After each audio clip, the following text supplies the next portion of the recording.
Welcome to everyone. Welcome joker Malayalam എന്ന YouTube ചാനലിലേക്ക് എല്ലാവർക്കും സ്വാഗതം. വേടനെ വേട്ടയാടുന്ന ആര്? വേടനെ വേട്ടയാടുന്ന വിഷയത്തെപ്പറ്റി സംസാരിക്കുമ്പോൾ തന്നെ നമുക്ക് മനസ്സിലാക്കാം വേടൻ്റെ വളർച്ച എന്ന് പറയുമ്പോൾ തന്നെ വേടൻ പോലും ചിന്തിക്കുന്നതിനപ്പുറത്തേക്കാണ് വേടൻ വളർന്നത്. വേടൻ അവൻ്റെ ഉള്ളിലെ വിഷമങ്ങളും പ്രതിഷേധങ്ങളൊക്കെ വരികളായിട്ട് പാട്ട് പാടുമ്പോൾ പോലും ഇങ്ങനൊരു വളർച്ച വേടൻ ഉണ്ടാവുമെന്ന് ഒരിക്കലും വേടൻ പ്രതീക്ഷിച്ചിട്ടില്ല. നിങ്ങൾക്കത് കണ്ടാൽ തന്നെ മനസ്സിലാവും. ഒരു പ്രോഗ്രാം വേടൻ്റെ നടക്കുമ്പോൾ ആയിരങ്ങളും രണ്ടായിരങ്ങളും അല്ല വരുന്നത്, പതിനായിരങ്ങളൊക്കെയാണ് ആൾക്കാർ വരുന്നത്. ഭയങ്കര തിക്കുണ്ടാകുമ്പോൾ പോലീസുകാർ പറഞ്ഞു വിടാണ്, ഇനി അങ്ങനെ ആരെയും അങ്ങോട്ട് കടത്തി വിടാൻ പറ്റില്ല എന്ന് പറഞ്ഞിട്ട് ബ്ലോക്ക് ചെയ്യാണ്. അങ്ങനത്തെ ജനസമ്മതി കിട്ടിയ ഒരാളാണ് വേടൻ. വേടൻ പോലും ചിന്തിച്ചിട്ടില്ല അങ്ങനത്തെ ഒരു കാര്യം. അത് പലരെയും ഉറക്കം കെടുത്തിയിട്ടുണ്ട്. പോയിന്റ് നമ്പർ 1, ആ ഉറക്കം കെടുത്തിയ ആൾക്കാരാണ് ഈ എം ജി ശ്രീകുമാർ, അങ്ങനത്തെ ആൾക്കാരൊക്കെ. നോക്കൂ, ഇത്രയും 10-40 വർഷമായിട്ട് ഇൻഡസ്ട്രിയിൽ ഉണ്ടായിട്ട് പോലും, ഇത്രയും നല്ല ഹിറ്റുകൾ ഉണ്ടായിട്ട് പോലും, ഇവരിപ്പോൾ ഇത്രയും സെലിബ്രിറ്റി പോലെ ഒരു പൊസിഷനിലിരിക്കുന്ന ഇങ്ങേരൊരു അമ്പലപ്പറമ്പിലൊരു പാട്ട് പാടിയാൽ ഉണ്ടാവുന്ന ആൾക്കാരുടെ 10-20 ഇരട്ടിയാണ് വേടനെ പോലുള്ള ഒരാൾ ഒരു സ്റ്റേജിലോ അല്ലെങ്കിൽ ഒരു സ്ഥലത്തോ എപ്പോഴെങ്കിലും ആവാം, ഉത്സവപ്പറമ്പിലോ എപ്പോഴ വന്നാലും ഉണ്ടാവുന്നത്. അത് നോർമലി ചില ആൾക്കാരുകളുടെ ഒരു ഒരു ഒരു അസൂയം കുശുമ്പുണ്ടെന്ന് പറയുമല്ലോ, അത് ഈ എം ജി ശ്രീകുമാർ പോലുള്ളവർക്കൊക്കെ ഉണ്ട്. അവർ പറയും അതൊക്കെ ഇപ്പോഴത്തെ പിള്ളേരുടെ ഒരുമാതിരി, അവരൊരു ഹോ എന്ന് പറഞ്ഞൊരു ശുദ്ധ സംഗീതം നശിപ്പിച്ചു എന്നൊക്കെ പറഞ്ഞിട്ടുള്ളത് സത്യം പറഞ്ഞ അസൂയാണ്. നമ്മളൊരു കല ചെയ്യുമ്പോൾ, ഒരു പ്രൊഡക്റ്റ് മാർക്കറ്റിലേക്ക് ഇറക്കുമ്പോൾ അതിന് ആവശ്യക്കാരുണ്ടാകുമ്പോൾ, ബാക്കിയുള്ള ആൾക്കാരുടെ സാധനങ്ങൾ കച്ചവടം ആവാണ്ടിരിക്കുമ്പോൾ അവർ പറയുന്ന കുറച്ച് മുട്ടാപ്പോക്ക് ന്യായങ്ങളാണ്. അവരുടെ പ്രൊഡക്റ്റ് ക്വാളിറ്റി ഇല്ല, അവരിങ്ങനെ ചറപറ വാങ്ങുന്നേ ഉള്ളൂ, പക്ഷെ നമ്മളത്രയും ക്വാളിറ്റി അവർക്കില്ലല്ലോ എന്ന് പറയുന്ന മുട്ടാപ്പോക്ക് ന്യായമാണത്. അത് ഒരുപാട് സെയിൽ നടക്കുന്ന അല്ലെങ്കിൽ ഒരുപാട് ഡിമാൻഡുള്ളൊരു സാധനത്തിനെ ഇകഴ്ത്താൻ വേണ്ടി ആൾക്കാർ ഉപയോഗിക്കുന്നൊരു തന്ത്രമാണ്. ഒന്നത്.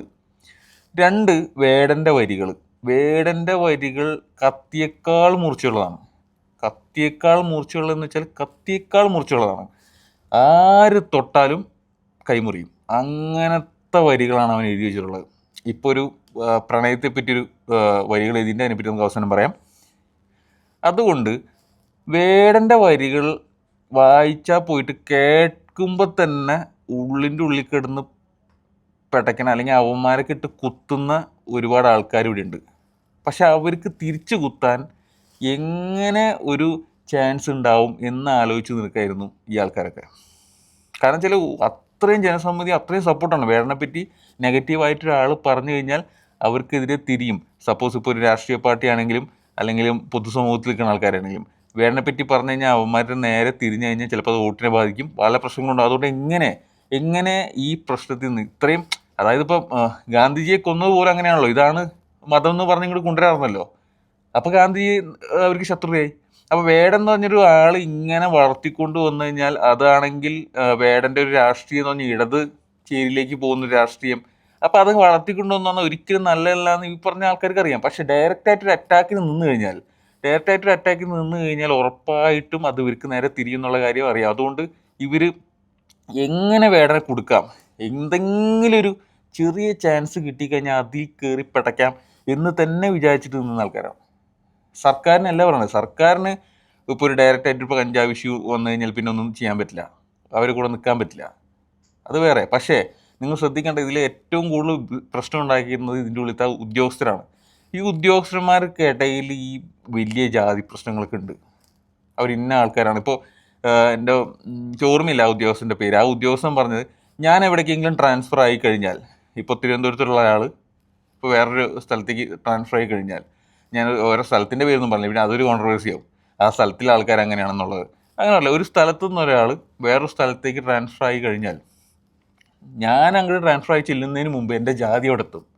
കാരണം ഇന്ന ജാതിയിലുള്ള ഒരാളാണ് വരുന്നത്, ഇന്ന ആളാണ് വരുന്നത് എന്നുള്ളതൊക്കെയാണ് അവിടെ സംസാരം. ആ ഒരു പ്രശ്നം ഈ ഉദ്യോഗസ്ഥന്മാരുടെ ഇടയിലുണ്ട്. അപ്പം ഈ നിയമം വെച്ച് കളിക്കുമ്പോൾ ചില സമയത്ത് നീതിക്ക് കോട്ടം സംഭവിക്കും. അതുകൊണ്ടാണ് ഈ പ്രശ്നം ഉണ്ടാവുന്നത്. നിയമം അവനെതിരായിട്ട് നിൽക്കുമ്പോൾ നീതിക്ക് കോട്ടം സംഭവിക്കും. അപ്പോൾ ഈ പ്രശ്നം, ഇപ്പോൾ കഞ്ചാവ് ഒരിക്കലും നമുക്ക് പ്രൊമോട്ട് ചെയ്യാൻ പറ്റാത്തൊരു സാധനം തന്നെയാണ്. നമുക്കൊന്നും ചെയ്യാൻ പറ്റില്ല. അപ്പോൾ ആ ഒരു കേസ് അത് സത്യത്തിൽ വേടൻ്റെ ഭാഗത്ത് നിന്ന് അങ്ങനൊരു സംഭവം ഉണ്ടാകാൻ പാടില്ലായിരുന്നു. സത്യത്തിൽ അവൻ പറയുന്നുണ്ട്. പിന്നെ കുറേ ഈ ചെക്കന്മാർ ഇറങ്ങി നടക്കുന്നത് ഇവൻ ഭയങ്കര മയക്കുമരുന്നിനെതിരെ പറഞ്ഞിട്ട് ഇവൻ തന്നെ ചെയ്യുന്നുണ്ടല്ലോ എന്നുള്ളതൊക്കെ. വേടൻ വലിക്കുന്നുള്ളതും വേടൻ കഞ്ചാവ് വലിക്കുന്നുള്ളതും കള്ളു കുടിക്കുന്നുള്ളതും അവൻ തന്നെ സ്റ്റേജിൽ പറഞ്ഞിട്ടുണ്ട്. അത് ആ ഡയലോഗ് അവൻ ഉപദേശിച്ച് കഴിഞ്ഞപ്പോൾ തന്നെ അവൻ പറയുന്നുണ്ട്, നിങ്ങളിപ്പോൾ പറയും നീ കുടിച്ചിട്ടുള്ള പ്രോഗ്രാം നടത്തുന്നത്, എന്നിട്ട് എന്താ ഈ വർത്തമാനം പറയണത്, നിങ്ങളിപ്പോൾ പറയുമായിരിക്കും. പക്ഷെ ഞാൻ പറഞ്ഞു, നിങ്ങൾ സിന്തറ്റിക് ഡ്രഗിന് അടിമയാവല്ലേ എന്നാണോ പറയുക. കല്ല് ഇതൊക്കെ വലിച്ചിട്ട് ഈ അച്ഛനും അമ്മേനും അറിയാത്ത രീതിയിൽ പെരുമാറില്ല എന്നാണ് അവൻ പറഞ്ഞത്. അവനത് ചെയ്യുന്നുണ്ടോ പറയുന്നുണ്ട്, പക്ഷെ സിന്തറ്റിക് ഡ്രഗ് അവൻ ഉപയോഗിക്കുന്നില്ല. യാതൊരുവിധ രാസപദാർത്ഥങ്ങളിലെ ഇത് ഉപയോഗിക്കില്ല, കഞ്ചാവാണ് ഉപയോഗിച്ചിട്ടുള്ളത്. പക്ഷേ ഇതിനെ ഒരിക്കലും ഗ്ലോറിഫൈ ചെയ്യുന്നില്ല. കഞ്ചാവ്, ഈ സ്റ്റാമ്പ്, അതുപോലെ കൊക്കൈൻ, ഇത്തരം സാധനങ്ങൾ ഉപയോഗിച്ച് ലഹരിക്ക് അടിമയായ ആൾക്കാരെ നോർമൽ ലെവലിലേക്ക് എത്തിക്കാനായിട്ട് കൊടുക്കുന്ന സാധനങ്ങളിലൊക്കെ ഒന്നാണ് കഞ്ചാവ്. ഇതൊന്നും വലിയ കുറ്റമാണെന്നല്ല പറയണത്, പക്ഷേ ഇത് മരുന്നായി ഉപയോഗിക്കുന്ന സ്ഥലങ്ങളുണ്ട്. നമ്മൾ ഇന്ത്യയിൽ, ബാക്കിയുള്ള സ്ഥലങ്ങളിൽ പോട്ടെ, ഇന്ത്യയിൽ നോർമലി എല്ലാവരും നോർത്ത് ഇന്ത്യയിൽ ഇത് ഉപയോഗിക്കുന്നുണ്ട്. അമേരിക്ക പോലുള്ള രാജ്യങ്ങളിൽ ഇത് ലീഗലൈസ് ചെയ്തിട്ടുണ്ട്. ഇതൊന്നും ശരിയാണെന്നല്ല ഞാൻ പറഞ്ഞു. പക്ഷേ ഈ ഒരു കേസ് 9 പേരെങ്ങാണ്ട് ഉണ്ടായിരുന്ന അവരുടെ റൂമിൽ പിടിക്കുമ്പോൾ ഇത് 7 ഗ്രാമോ 8 ഗ്രാമോ ഉണ്ടായിരുന്നുള്ളൂ. ഇതെല്ലാവരും കൂടിക്ക് മൂക്കിൽ വലിക്കാനുള്ളതില്ല. പക്ഷേ വാട്ടവർ, എന്തോ ആയിക്കോട്ടെ, കുറ്റം തന്നെയാണ്. പക്ഷേ ഇത് കോർണർ ചെയ്യാൻ വേണ്ടിയിട്ട്, ഇങ്ങനൊരു ചാൻസ് കിട്ടുമ്പോൾ കോർണർ ചെയ്യാൻ വേണ്ടിയിട്ട് ഇട്ടിട്ടുള്ളതാണ്. ഇത് സ്റ്റേഷനിൽ ആൾ ജാമ്യത്തിൽ വിടുന്ന കേസാണ്. സ്റ്റേഷൻ ജാമ്യം കൊടുത്ത ആൾ വിടുന്ന കേസാണ്, പക്ഷേ ആൾ വിട്ടില്ല. അപ്പോൾ എങ്ങനെ കൊടുക്കാമെന്ന് പിന്നെ ആലോചിച്ചു. അപ്പോഴാണ് പുലി പല്ല് കിട്ടിയത്. ഇവിടത്തുള്ള ഒട്ടുമിക്ക ആൾക്കാരും പുലിപ്പല്ലിട്ട് നടക്കുന്നതാണ്. ദുബായിൽ ജീവിക്കുന്നവർക്കറിയാം, ദുബായിൽ മൂൺ എന്ന് പറയുന്ന ഒരു ജ്വല്ലറി ഷോപ്പുണ്ട്. ഈ പുലിപ്പല്ല്, ആനക്കൊമ്പ് ഇതൊക്കെ ലീഗലൈസ് ചെയ്ത് മാലയിട്ട് കൊടുക്കുന്ന ആൾക്കാർ. അവർക്ക് അതിൻ്റെ കാർഡ് വരെ കിട്ടും.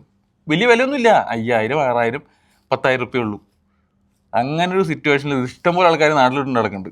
ഞാൻ വാങ്ങാൻ പോയതാണ് ഒരവസരം. ഞാൻ ആ നേരത്തെ അത് സ്വർണ്ണത്തിൽ ഇട്ട് കഴിഞ്ഞാൽ എനിക്ക് തോന്നുന്നു അന്ന് അവർ പറഞ്ഞ 1800 ദിർഹംസോളാണ് സ്വർണ്ണത്തിൽ പണിത് തരുന്നതിന്. അപ്പം അന്ന് എൻ്റെ അത്രയും പൈസ ഇല്ലാത്തതുകൊണ്ട് ഞാൻ വെച്ചാൽ എനിക്ക് കുറേ കാലമായിട്ട് ഒരു ആഗ്രഹമാണ് അങ്ങനെ വാങ്ങിച്ചിരുന്നത്.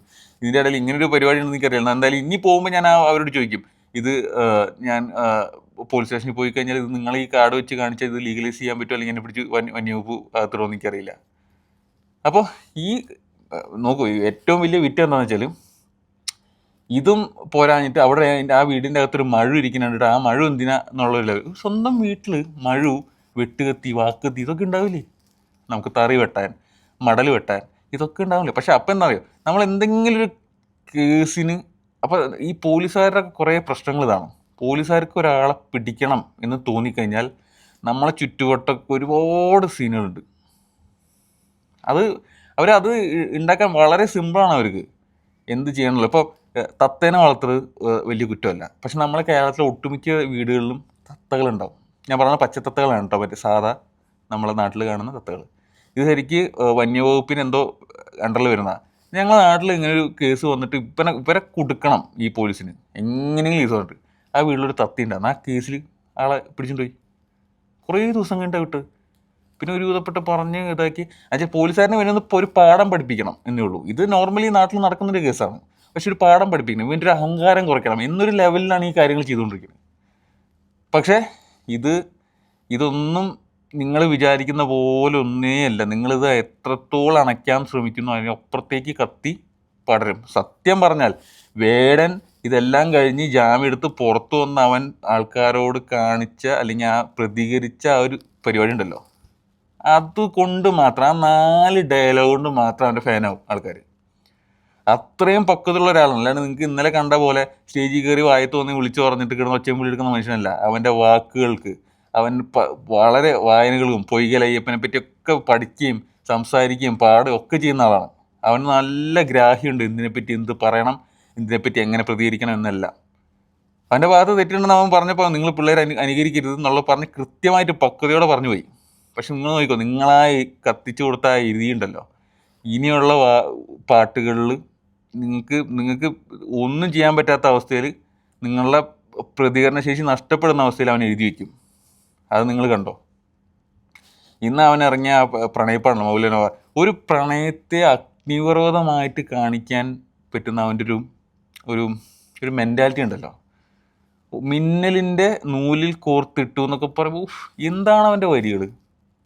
ആൾക്കാരെ ഞാൻ പറഞ്ഞില്ലേ, നമ്മളൊരു കാര്യത്തെ നമ്മൾ കൺവേ ചെയ്യാൻ ശ്രമിക്കുമ്പോൾ അത് കലയിലൂടെ, വരികളിലൂടെ, പാട്ടിലൂടെ ഒക്കെ ശ്രമിച്ചു കഴിഞ്ഞാൽ അതിലുണ്ടാവുന്ന ഇമ്പാക്റ്റ് അതൊരു വലിയ ലെവലാണ്.